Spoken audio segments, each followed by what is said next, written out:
First off, I want to say that I really like Stan Everding. I do.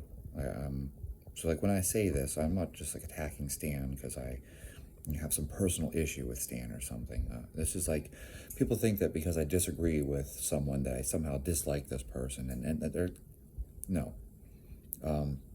So people keep sending me this clip. Apparently, Stan was on Justin Harris's podcast. And he was being interviewed, and he was saying that steroids don't build muscle. And this is false. Tons of people have sent this to me asking me, what is he saying here? Is this true? And it's like, no, that's completely false. Steroids build muscle. That's what they do. Like, that's what they're designed to do. That's like the whole purpose why they were created. And we have very good research. You can look at any number of studies. It's not like there's just one study out there where people gain muscle despite the fact that they're not even lifting weights. They don't do any resistance exercise at all. Just taking steroids makes you gain muscle. Hey, male birth control. Yeah, that's a weird topic. Why would you bring that up, Chad? Because male birth control pills, that thing that we were all supposed to have. Oh, this is gonna be great. Male birth control. Yeah, it's just anabolic steroids, and so they put these guys on male birth control, and they gained weight. Yeah, but they gained muscle. They were gaining muscle. Male birth control is just anabolic steroids. Now, what? Yeah, but you already knew that because when you take anabolic steroids, it'll make you sterile. Take enough of them, right? You're aware of this. You've heard guys talk about this. They have sperm counts that are like in the single digits. Because why? Because you're popping all these fucking pills. Did I make it 2 minutes before I said fuck? Amazing. This is a new record. Be sure to like this video just to congratulate me for making it to the 2-minute mark. Anyways, the point being, yeah, steroids build muscle. In fact, that's why they're even used in cattle. They improve feed efficiency, which means that you can feed the cattle less food and they'll gain muscle. That's why people spend the money on the drugs, is because the cattle gain muscle. Now, let's get into something here real quickly. This is not going to make people happy. People are going to be hurt. This whole concept that all these guys out there are claiming they're getting jacked on TRT. No, they aren't. No, they aren't. If you actually went to an endocrinologist and you were actually following the instructions and actually following the medical guidelines from the Endocrine Society, your average testosterone level would be around 550. Which means that for like 99% of guys, they would be on a dosage of less than 100 milligrams of testosterone cypionate per week. Less than 100 milligrams of testosterone cypionate per week. That would be the dosage that the majority, like 99% of men, would be on to have an average of 550. Okay? So that's actual medical TRT. Now, I know people keep using made-up terms like there's sports TRT and TRT plus, and that is a fucking lie. That is just a euphemism for steroid cycle. So when guys say, oh, I'm only on 300 milligrams of TRT, you're not on TRT. You're on a fucking steroid cycle. Now, when we look at the studies, it's just taking 125 milligrams a week, which is not a very large dose. 125 milligrams a week is enough that people start gaining muscle even when they don't exercise. So in the absence of resistance training, 125 milligrams a week of testosterone cypionate or testosterone enanthate, they start gaining muscle. Right. So this claim that the steroids don't build muscle, false. And furthermore, the claim that, oh, I'm just on TRT, as if it isn't giving you an advantage, also bullshit. I hear guys tell me that they're on 200 milligrams a week. It's just TRT. And then I was listening to a podcast. I want to say it was Think Big, but it might have been, gosh, I think they call it like a thinking man's bodybuilding or something like that. Anyways, the one guy was talking about, he's a coach, and he has clients, and he says that for their first cycle, he just puts them on 200 milligrams of testosterone. That's their first cycle. When the guys come to him and they want to take up bodybuilding, their first cycle is just 200 milligrams of testosterone, and he says they all make great progress. They all gain muscle. He's had guys put on 12 pounds in 12 weeks.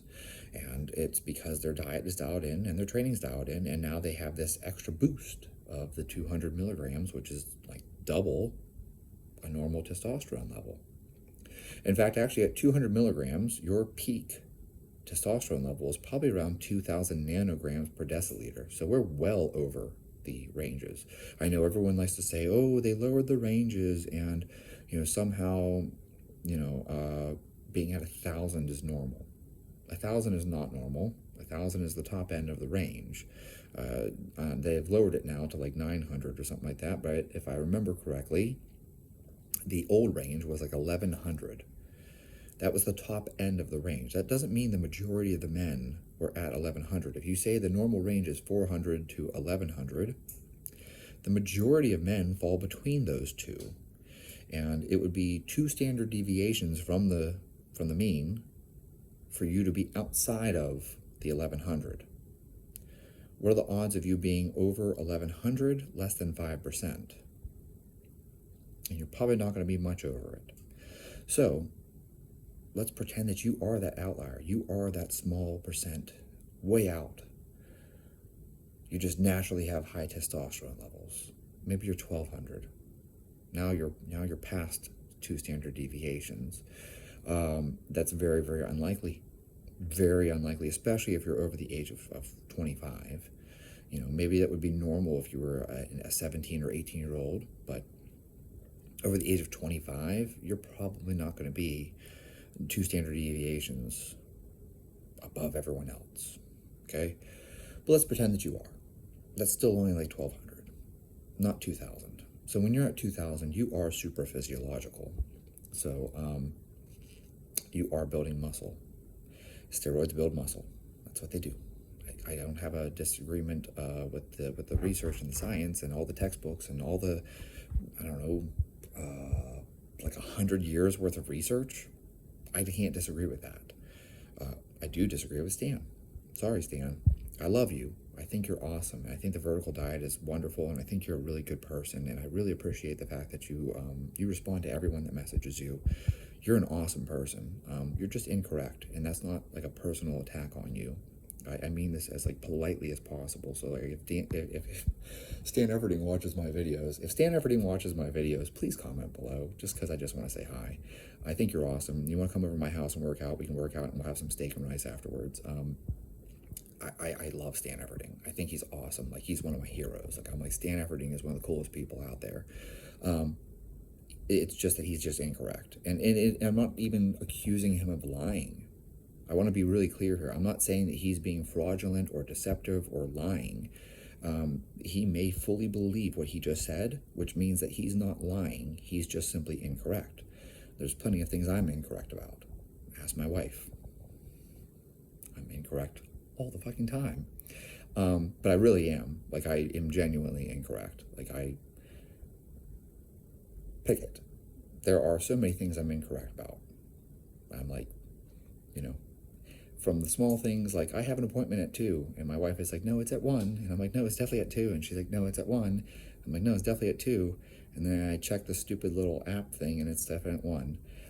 I'm incorrect. I'm not lying when I say it's at 2. It really is at 1. I really believe it's at 2. I'm simply incorrect.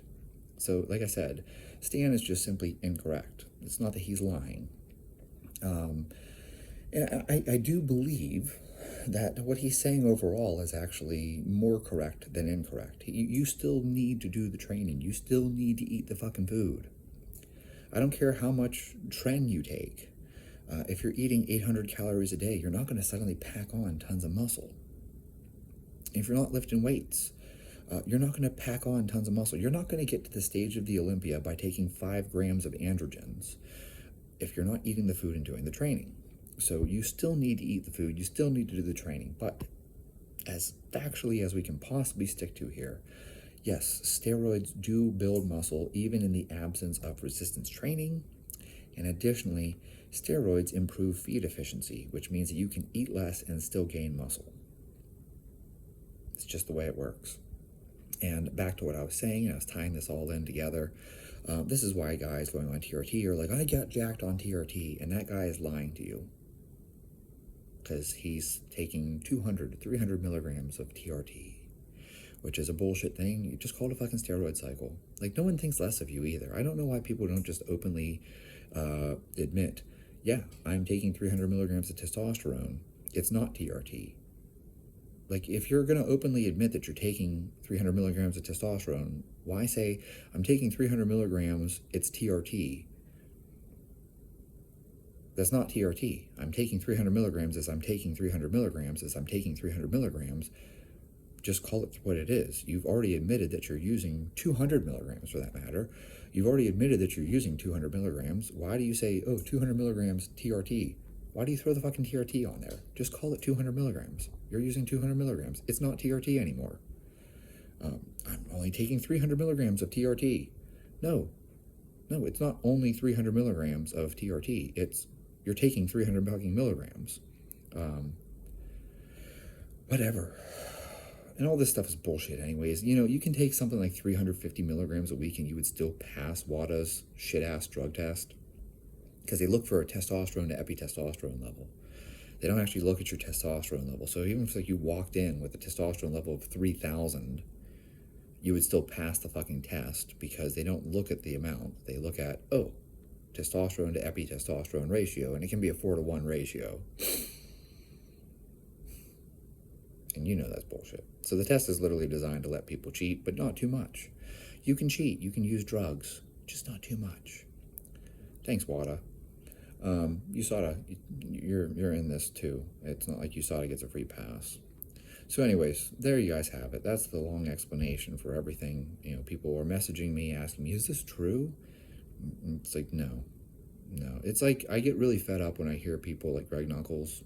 I love you. But he says things like, steroids only help a little. And then he goes on to explain that steroids only add 5%, but creatine adds 10%. Mike Israetel as well. And I like Mike. We should hang out sometime. I like to squat.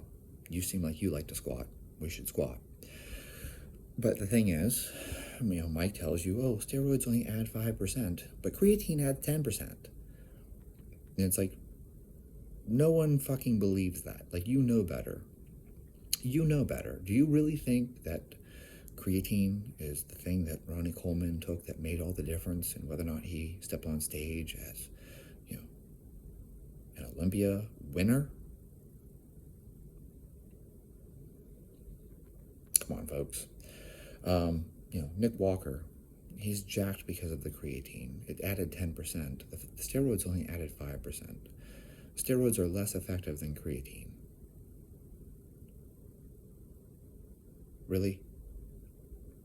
I don't know where this comes from. I don't know why it persists. We need to squash this bullshit. Steroids are definitely more effective than creatine. So, anyways, have fun with your 300 milligrams of TRT. But yeah, at a dosage of 125, let me say that again, 125, people start gaining muscle even without resistance training. So by the time you're at 200, 300, 400, 500, you're just like, you listen to some of these pros and they're taking 3 grams worth of, you know, different shit. Yeah, the steroids make you gain muscle without even training. It's just how it is. It's just a biological, physiological fact. It's pharmacology 101. That's what the drugs do. And, you know, he made this comment, oh, it just makes you hold more nitrogen. Well, guess what? Positive nitrogen balance means that you're building muscle. Positive nitrogen balance occurs when there's more muscle growth than muscle breakdown. Negative nitrogen balance, muscle breakdown exceeds muscle growth. So positive nitrogen balance, muscle growth exceeds muscle breakdown. It's that simple. So if something makes you retain nitrogen and increases your nitrogen, it's building muscle.